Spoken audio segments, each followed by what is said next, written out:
Welcome back. क्या degree एक programmer के लिए ज़रूरी है या नहीं? देखिए, इंडस्ट्री को चाहिए काबिल बंदे जो कि हमारी यूनिवर्सिटी तो प्रोड्यूस नहीं करती है। यही रीज़न है कि जब स्टूडेंट्स डिग्री करके बाहर जाते हैं, इंडस्ट्री में जॉब ढूंढते हैं तो उन्हें जॉब नहीं मिलता है। सो आइए देखते हैं कि हमें डिग्री करके कौन कौन से ऐसे फ़ायदे होंगे जो कि डिग्री के बगैर हम हासिल नहीं कर सकते, और डिग्री के बगैर कौन कौन से ऐसे फ़ायदे होंगे जो कि डिग्री कर हम हासिल नहीं कर सकते। तो लेट्स सी, अगर इंडस्ट्री में जाते हैं हम और एक ऐसा पर्सन जिसके पास डिग्री तो है लेकिन स्किल्स नहीं है, तो उसे कहीं भी जॉब नहीं मिलेगी। लेकिन उसकी बनिस्बत एक ऐसा पर्सन जिसके पास एक स्ट्रॉन्ग स्किल है लेकिन डिग्री नहीं है, वो जॉब कर सकता है, फ्रीलांसिंग कर सकता है, अपना प्रोडक्ट लॉन्च कर सकता है और अपनी पर्सनल कंपनी भी बना सकता है और किसी भी कंपनी के साथ कॉन्ट्रैक्ट बेस काम भी कर सकता है। तो ये देखना ज़रूरी है कि फिर अगर 4 साल हमने डिग्री पे इन्वेस्ट करने हैं तो उसका हमें फ़ायदा कहाँ होगा और नुकसान कहाँ होगा।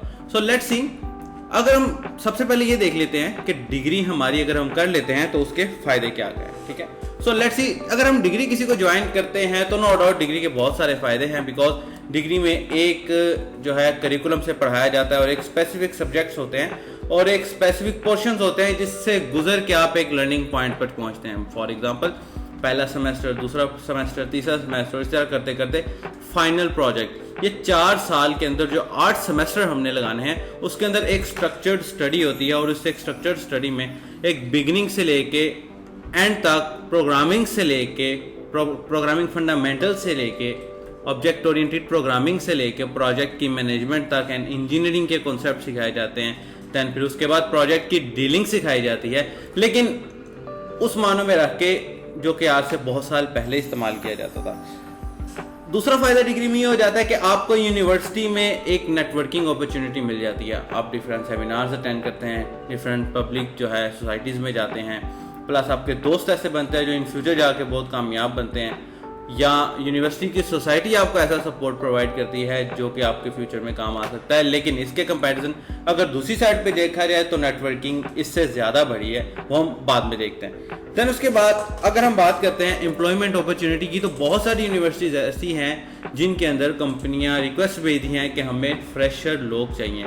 अब इसका फ़ायदा भी है और नुकसान भी है। फ़ायदा तो ये है, सबसे पहले हम फ़ायदे की बात कर लेते हैं। फ़ायदा तो ये है कि यूनिवर्सिटी जब आपको एज अ फ्रेशर हायर करती है तो वो आपको अपने मुताबिक ट्रेन करती है और आप 2, 4, 5 या 10 साल एक ही कंपनी में काम करते हैं और करके जब एट द एंड अगर वो आपकी जॉब छूट जाती है, जब आप रिटायर हो जाते हैं, तो मेरे ख्याल में आपके पास लर्निंग के लिए कुछ नहीं बचता या आगे करने के लिए कुछ नहीं बचता, अनटिल अनलेस अगर आप अपने इस ड्यूरिंग जॉब वर्किंग आवर्स के साथ साथ न्यू लर्निंग भी करते रहें और फ्रीलांसिंग भी करते रहें। तो नेक्स्ट अगर हम बात करते हैं इंटर्नशिप एंड प्लेसमेंट्स, तो इंटर्नशिप जो है यूनिवर्सिटीज़ के अंदर आपको ज़्यादा मिल जाती हैं बनिस्बत एक ऐसा पर्सन जो कि इंडिपेंडेंट है, उसके पीछे कोई सपोर्ट नहीं है, एक डिग्री भी नहीं है, तो इंटर्नशिप अपॉर्चुनिटीज़ आपको यूनिवर्सिटी में ज़्यादा मिल जाती हैं। तो ये कुछ फ़ायदे हैं जो आपको यूनिवर्सिटी से मिल जाते हैं कि आप डिग्री भी कर रहे हैं और साथ साथ ये चीज़ों को भी अटैम्प्ट कर रहे हैं। लेकिन अगर बात करते हैं उन लोगों की जिनके पास डिग्री करने के पैसे नहीं हैं या डिग्री करना नहीं चाहते हैं या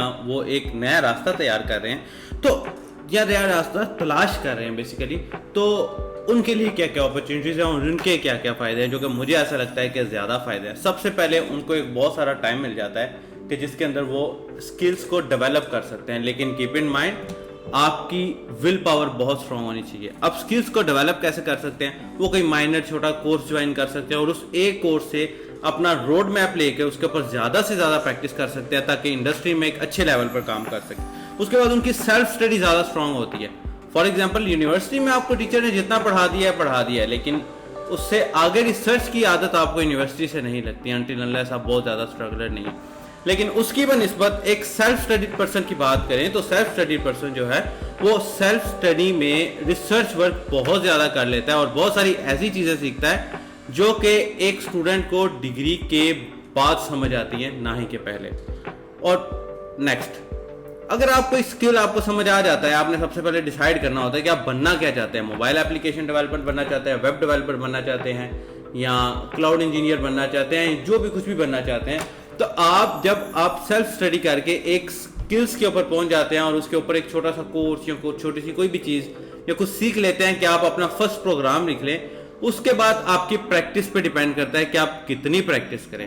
वो टाइम जो कि आपने यूनिवर्सिटी में असाइनमेंट में क्विज़ेस में देना होता है, वही टाइम आप अपनी रियल लाइफ के अंदर अपने प्रैक्टिकल प्रोजेक्ट्स को देते हो, जो प्रोजेक्ट आपके यूनिवर्सिटी के बजाय आपके इन फ्यूचर इंडस्ट्रियल लाइफ में काम आने वाले हैं। उसके बाद नेक्स्ट आ जाता है नेटवर्किंग।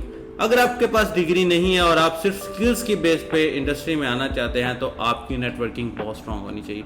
यूनिवर्सिटी वाली नेटवर्किंग आपके दोस्तों की नेटवर्किंग है, यूनिवर्सिटी की नेटवर्किंग है, नथिंग एल्स। जबकि ये वाली नेटवर्किंग आपको चाहिए कि आप ऑनलाइन या फिजिकल होने वाले मीटअप्स एंड कॉन्फ्रेंसेस में जाइए। आपको चाहिए कि आपके सोशल नेटवर्क बहुत ज़्यादा स्ट्रांग हो और वो लोग हों जो कि आपकी फील्ड में कामयाब लोग हैं, ताकि आप उनकी टाइमलाइन से, आप उनकी वीडियो से, आप उनके कंटेंट से, आप उनके ब्लॉग से, आप उनके लिंक्डइन प्रोफाइल से कुछ ना कुछ सीखते रहे और एक टाइम ऐसा आएगा कि वही लोग आपकी प्रॉपर सपोर्ट कर रहे होंगे। एंड नेक्स्ट आपका पोर्टफोलियो जनरेट होता है। फॉर एग्जाम्पल, अगर हम बात करते हैं कि आप अपना पहला प्रोग्राम लिख रहे हैं तो उस पहले प्रोग्राम के से लेकर आपको पहला प्रोजेक्ट मिलने तक और ऑनवर्ड जितनी भी आप प्रैक्टिस करते हैं वो आपका पोर्टफोलियो जनरेट हो रहा होता है। और वो पोर्टफोलियो इतना स्ट्रांग होता है कि यही पोर्टफोलियो एक ऐसा पर्सन जिसने 4 साल डिग्री लगाकर बाद में बनाना था, वो आपके पास उन्हीं वाले 4 सालों में मौजूद होता है। कुछ स्टेप्स हैं जो कि मैं एक ऐसा पर्सन कि जो डिग्री नहीं करना चाहता है या उसके पास डिग्री करने के लिए पैसे नहीं है, जो कि बहुत सारी ह्यूज अमाउंट चाहिए होती है आपको डिग्री पे लगाने के लिए, या कोई और उसकी वजूहत है जिसकी वजह से वो अभी डिग्री ज्वाइन नहीं कर सकता लेकिन वो स्किल सीखना चाहता है और अपने आप को स्ट्रांग बनाना चाहता है, तो आज के लिए कुछ स्टेप्स हैं, कुछ गाइडलाइंस है जो कि मैं आपको प्रोवाइड करना चाहता हूँ। सबसे पहले आपका लर्निंग रिसोर्स बहुत ज़्यादा स्ट्रांग होना चाहिए।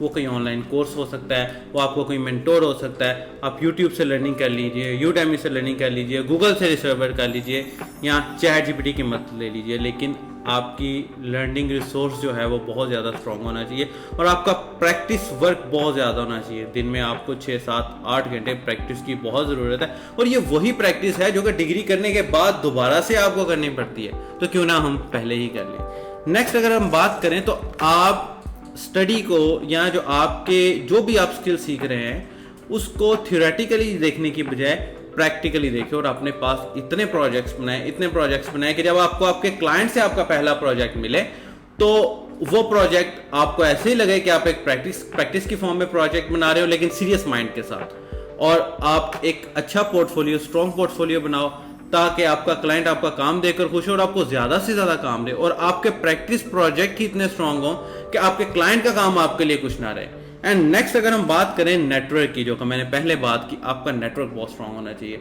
आपके सोशल प्रोफाइल्स के ऊपर, यूट्यूब के ऊपर, लिंक्डइन के ऊपर ऐसे फॉलोअर्स या आप ऐसे लोगों को फॉलो करिए जो कि आपकी इंडस्ट्री में सक्सेसफुल रह चुके हैं, ताकि अगर आपको कभी उनसे काम पड़ जाए या उनको आपसे काम पड़ जाए तो आप उनके लिए एक आसानी से हेल्प प्रोवाइड कर सकें। उसके बाद नेक्स्ट हम बात करते हैं कि जो कि मैंने खुद भी एक्सपीरियंस किया है कि आप स्टार्टिंग में ही जैसे ही आपको लगे कि यार मैं एक काम करना शुरू हो गया हूँ या कर रहा हूँ, तो आप जॉब्स के लिए, प्रोजेक्ट्स के लिए साथ साथ ही अप्लाई करना शुरू कर दें। मुझे काम करते हुए फील्ड के अंदर ऑलमोस्ट 9 इयर्स हो गए हैं और मैं अब भी कभी ना कभी किसी न किसी कंपनी में जॉब के लिए लाजमी अप्लाई करता हूँ। उससे मुझे ये पता लगता है कि क्या मैं इस लेवल की, जो किस लेवल पर मैं काम कर रहा हूँ। फॉर एग्जांपल, अगर मैं आज से 3-4 साल पहले 50 या 60 या 70 हज़ार की जॉब के लिए अप्लाई करता था और मुझे वहाँ से कॉल आ जाती थी, तो क्या मैं आज किसी रजिस्टर्ड बड़ी कंपनी में 2-4-5 लाख की जॉब के लिए अप्लाई कर सकता हूँ और क्या मुझे वहाँ से कॉल आ जाती है? देन आपको इंटरव्यू में बहुत कुछ सीखने को मिलता है जो शायद आपको यूट्यूब या गूगल या कोई भी दुनिया की किताब नहीं सिखा सकती। तो ये है actual practical learning. Practical learning basically वो लर्निंग है जो आपने इंडस्ट्री में रहकर करनी है। वो लर्निंग आपके ज़्यादा फायदेमंद आएगी, ना ही कि वो लर्निंग जो आपने यूनिवर्सिटी में रहकर करनी है। लेकिन हमेशा मैंने पहले भी कहा था, मैं अभी भी कह रहा हूँ कि डिग्री के आपको कहीं ना कहीं फ़ायदे ज़रूर होते हैं। तो लिहाजा ज़रूरी नहीं है कि आप बहुत अच्छी और बड़ी, ये जस्ट आईटी वालों के लिए है, इंफॉर्मेशन टेक्नोलॉजी स्टडी वालों के लिए, कि ज़रूरी नहीं है कि आप एक बहुत अच्छी, बहुत बड़ी यूनिवर्सिटी से डिग्री करें। ज़रूरी यह है कि आपके पास जस्ट वो पीस ऑफ पेपर होना चाहिए जो कि आपकी वैल्यू बढ़ा सकता है। जैसे कि मैंने पहले ही बताया था कि अगर आप विदाउट डिग्री किसी कंपनी में, किसी प्राइवेट कंपनी में या गवर्नमेंट सेक्टर में या कहीं भी काम कर रहे हैं, कि अगर आपकी सैलरी ₹1,00,000 है तो अगर आपके पास डिग्री होती तो आप 2, 2.5, 3 लाख डिमांड कर सकते थे। बिकॉज क्योंकि इंडस्ट्री वालों को पता होता है कि भाई अगर इसने स्किल सीखा है तो उसके पास वो पीस ऑफ पेपर भी है जो कि इसको वेरीफाई करता है कि इसने यूनिवर्सिटी में भी जान लगाई है और स्टडी भी की है। लेकिन skill is the most important. अगर आप खाली डिग्री लेकर चले जाएंगे तो आपको कहीं भी कभी भी जो है ना जॉब नहीं मिलेगी अनटिल अनलेस आपके पास स्ट्रॉन्ग स्किल ना हो, एक अच्छा क्वालिटी वर्क करने की स्किल ना हो। क्योंकि आज के ज़माने में देखा जाए तो कंपनीज डिग्री को तो इतना प्रेफर नहीं करती, लेकिन अगर स्किल्स को देखा जाए तो कंपनी स्किल्स को बहुत ज़्यादा प्रेफर करती। मैं अपनी बात करूं तो मैंने स्टार्टिंग में ग्रेजुएशन ज्वाइन किया, लेकिन कुछ फाइनेंशियल प्रॉब्लम्स की वजह से मुझे ग्रेजुएशन छोड़ना पड़ा। देन उसके बाद मैंने अपना 110% काम अपने स्किल को दिया और विद इन 6 to 7 मंथ्स के अंदर मैंने स्किल सीखा भी और अपवर्क पर काम भी करना शुरू किया और $9, $10, $15, $20, $1000, $2000, $9000, $40,000 के प्रोजेक्ट भी किए, जिससे मुझे बहुत सारी लर्निंग हुई और ऐसी लर्निंग हुई जो शायद मुझे यूनिवर्सिटी में कभी ना मिलती। लेकिन उसके बाद मुझे ऐसा फील हुआ कि यार मुझे डिग्री की तरफ भी जाना चाहिए, लेकिन स्किल सीखने के बाद, स्किल्स सब कुछ सीख लिया उसके बाद मुझे फील हुआ तो मैंने एक माइनर्स यूनिवर्सिटी ज्वाइन की और मैंने वहाँ से अपनी डिग्री कंप्लीट, वर्किंग में चल रही है। So that's it. आपके पास डिग्री होना ज़रूरी है लेकिन स्किल्स होना भी ज़रूरी है। Thank you so much, take care, good bye.